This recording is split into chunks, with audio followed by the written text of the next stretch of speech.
வணக்கம்.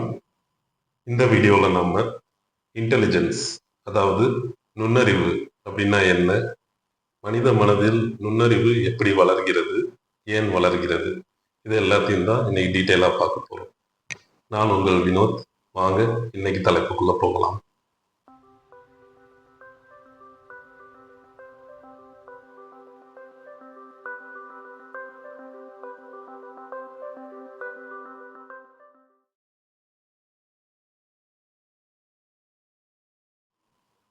நுண்ணறிவு அல்லது இன்டெலிஜென்ஸ், இதற்கு பல டெஃபினிஷன்ஸ் இருக்கு. ஆங்கிலத்தில் ஒரு பொதுப்படையான டெஃபினிஷன் என்னன்னா, the ability to learn, understand, apply knowledge and solve complex problems. அதாவது ஒரு பொருளை பற்றியோ இல்லை ஒரு ப்ராசஸ் பற்றியோ நிறைய தகவல்கள் தெரிஞ்சுக்கிட்டு அதை புரிஞ்சுக்கிறதுக்கு பேர் தான் இன்டெலிஜென்ஸ். ஒரு விஷயத்தை பற்றி புரிதல் அதிகரிக்கணும்னா நம்ம பேசிக்கலாக அதை பற்றி நிறைய கேள்வி எழுப்பணும். அந்த கேள்வி எழுப்புறதை தொடர்ந்து அவைகளுக்கு பதில்களும் தேடுறோம். இப்படி கேள்விகள் நிறைய எழுப்பி பதில்களை சேகரிக்கிற இந்த ரெண்டையும் சேர்ந்து பண்ற ப்ராசஸ்க்கு பேர் தான் நுண்ணறிவு வளர்த்தல். கேள்விகள், போன வீடியோவில் நம்ம இந்த கேள்விகள் எப்படி பிறந்தன அப்படின்னு பார்த்தோம். இந்த வீடியோ பார்க்காதவர்கள் அதை பார்த்துட்டு வாங்க, இந்த தலைப்பு இன்னும் நல்லா புரியும். அதாவது உயிரினங்களின் அடிப்படை கேள்விகள், என்ன, எங்கே, எப்போது, எப்படி, அப்புறம் இதன் எதிர்மறை கேள்விகள். இந்த கேள்விகள் எல்லாத்தையும் தான் நம்ம ரெகுலரா நம்ம பார்க்குற விஷயங்கள், நம்ம கேள்விப்படுற விஷயங்கள், இவைகள் மேல் நம்ம கேள்வி எழுப்பி அது பதில் தேடும் போதுதான் அந்த நுண்ணறிவு வளர்ந்துகிட்டே இருக்கு. இதுக்கு ஒரு உதாரணத்தை வச்சே பார்ப்போம். ரோட்ல போயிட்டு இருக்கோம், சைட்ல மரங்கள் வரிசையா இருக்கிறத பார்க்குறோம்னு வச்சுக்கோங்க. அதுல ஏதோ ஒரு பெரிய மரம் ஒன்று தென்படுதுன்னு வச்சுக்கோம். டக்குன்னு அது பக்கத்துல போய் பார்த்துட்டு, இது என்ன மரம் அப்படின்னு ஒரு கேள்வி மனசுல வருமா? இதுதான் அந்த முதல் கேள்வி. இந்த கேள்விக்கு டக்குன்னு பதில் தேடுவோம். ஒருவேளை அது ஒரு என்ன மரமா வேணா இருக்கலாம். லைக் ஒரு வேப்ப மரமா இருக்கலாம், ஒரு ஒரு புங்க மரமா இருக்கலாம், ஒரு புளிய மரமா இருக்கலாம். இல்ல அந்த மரம் என்ன மரம்னே நமக்கு தெரியலன்னா கூட டக்குன்னு நம்ம போனை எடுத்து பார்த்து கூகுள் லென்ஸ்ல தேடி பார்த்து இது என்ன மரம் அப்படின்னு பதில் தேடுறோம் பார்த்தீங்களா? இது ஃபர்ஸ்ட் ஸ்டெப். அடுத்து, இந்த மரம் எத்தனை வருஷமா இங்க இருக்கு அப்படின்ற அடுத்த கேள்வி ஒன்று வரும். இதுக்கு பக்கத்துல அந்த இடத்துல யாராவது ஆள் இருந்தாங்கன்னா, இந்த இடத்துல இந்த மரம் எத்தனை வருஷமா வளர்ந்துட்டு இருக்கு, இவ்வளவு பெருசா இருக்கே அப்படின்னு கேள்வி கேட்கும். அதுக்கு அவரு, நான் இங்க வந்து ஒரு 10 வருஷம் இருக்கும், இந்த மரம் நான் பார்த்து 10 வருஷமா அது இங்கதான் இருக்குது, வளர்ந்துட்டு தான் இருக்கு அப்படின்னு சொல்றாருன்னு வச்சுக்கோங்க. இன்னொருத்தர், நான் இங்க வந்து 20 வருஷம் ஆச்சு, நான் இங்க வர்றதுக்கு முன்னாடியே இந்த மரம் இருக்கிறத நான் பார்த்திருக்கேன் அப்படின்னு சொல்றாரு. இப்போ இந்த கேள்விக்கு 2 3 பதில் வருது. ஓகேங்களா?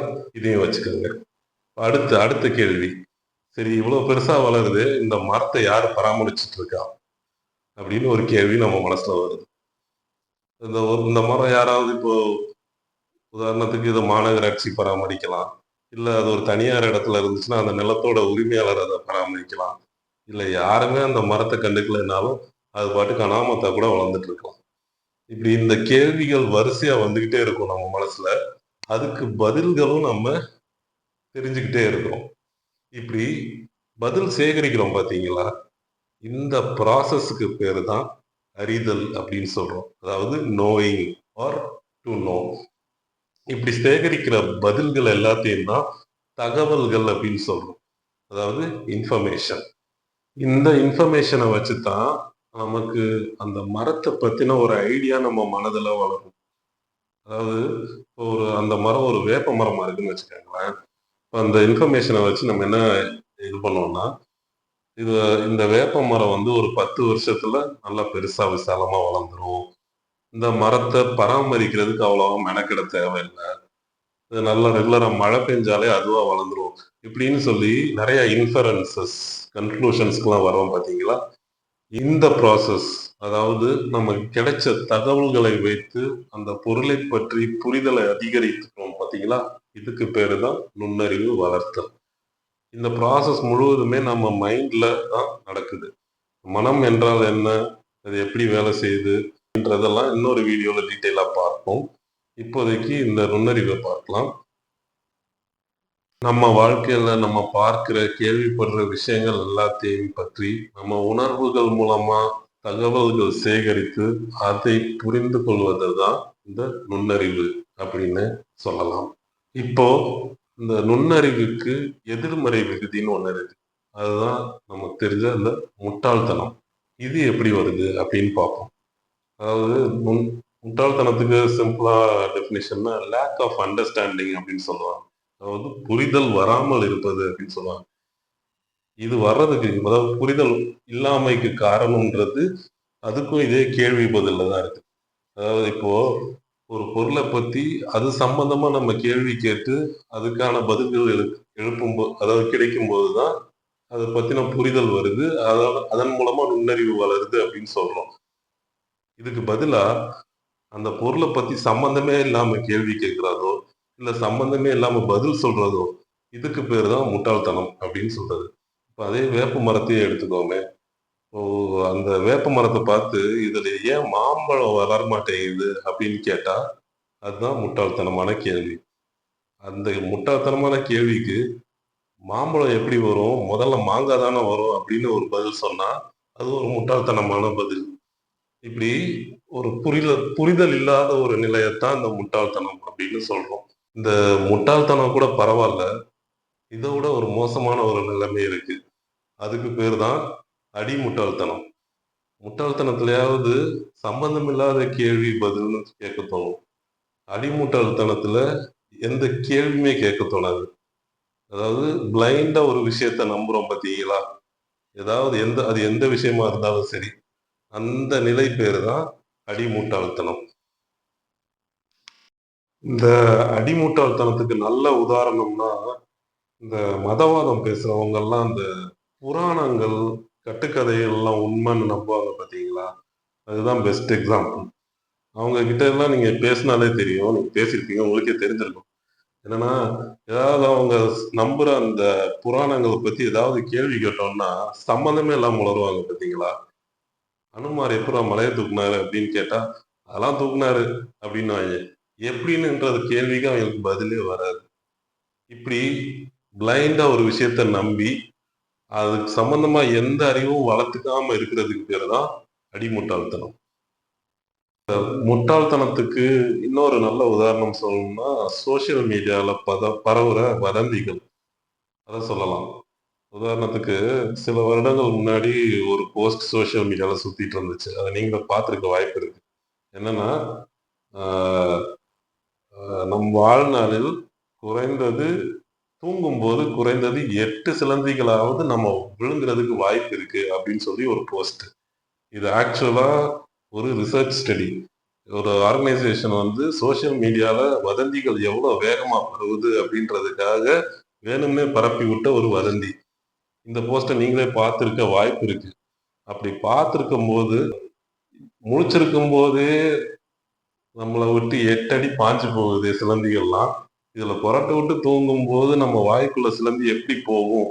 அப்படின்னு நீங்க யோசிச்சிருந்தீங்கன்னா, உங்க நுண்ணறிவு நல்லா வேலை செஞ்சுட்டு இருக்கு அப்படின்னு அர்த்தம். அப்படி இல்ல, இன்ன வரைக்கும் அந்த வதந்திய நம்பிட்டு இருந்தீங்கன்னா, கொஞ்சம் அந்த முட்டாள்தனத்த போக்கிக்கங்க. அவ்வளவுதான்.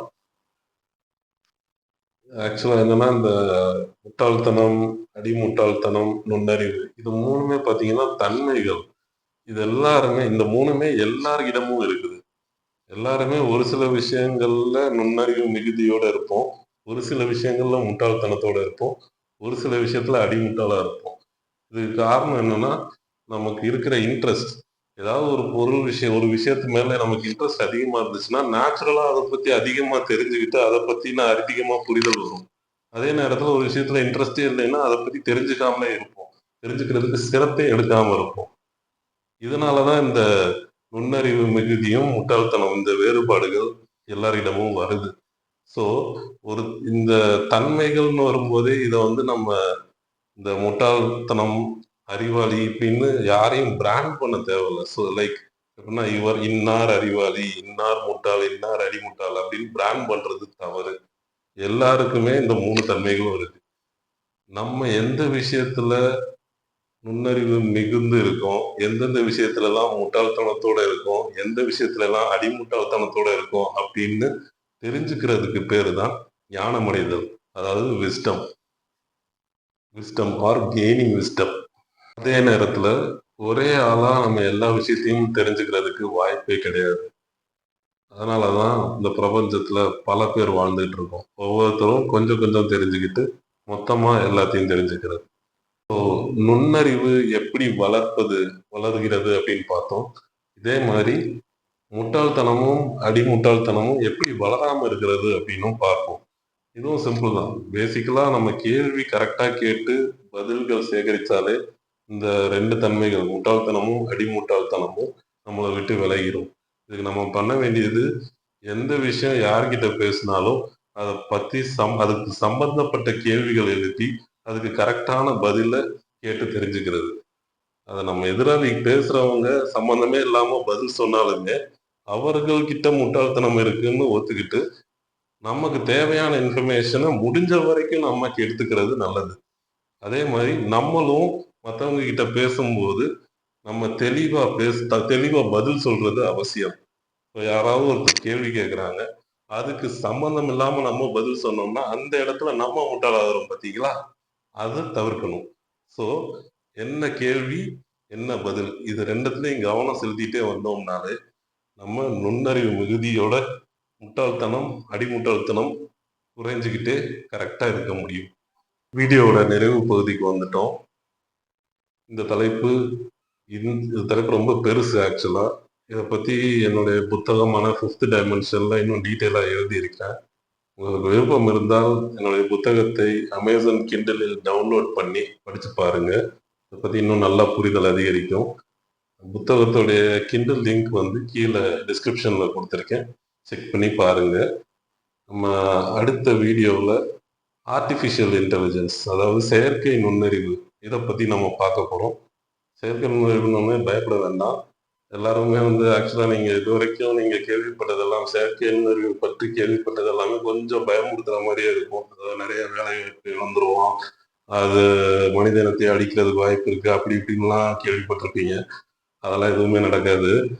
இதை பற்றி ஒரு பாசிட்டிவான ஒரு வியூவோட அடுத்த வீடியோவில் நம்ம பார்க்க போகிறோம். So stay tune. நம்ம சேனலை சப்ஸ்கிரைப் பண்ணி வச்சுக்கோங்க. அதே மாதிரி வீடியோஸையும் எல்லாருக்கும் ஷேர் பண்ணி விடுங்க. எனக்கு கொஞ்சம் ரீச் ஆகிறதுக்கு உதவியாக இருக்கும். ப்ளஸ் இந்த டாபிக் பற்றி உங்களுடைய கமெண்ட்ஸ், உங்களுடைய பார்வை இதெல்லாம் என்னன்னு சொல்லி கமெண்ட் பண்ணுங்க. உங்களுடைய பாயிண்ட் ஆஃப் வியூவை நான் தெரிஞ்சுக்கிறதுக்கு எனக்கு உதவியாக இருக்கும். So until we meet again in the next video, take care. நன்றி.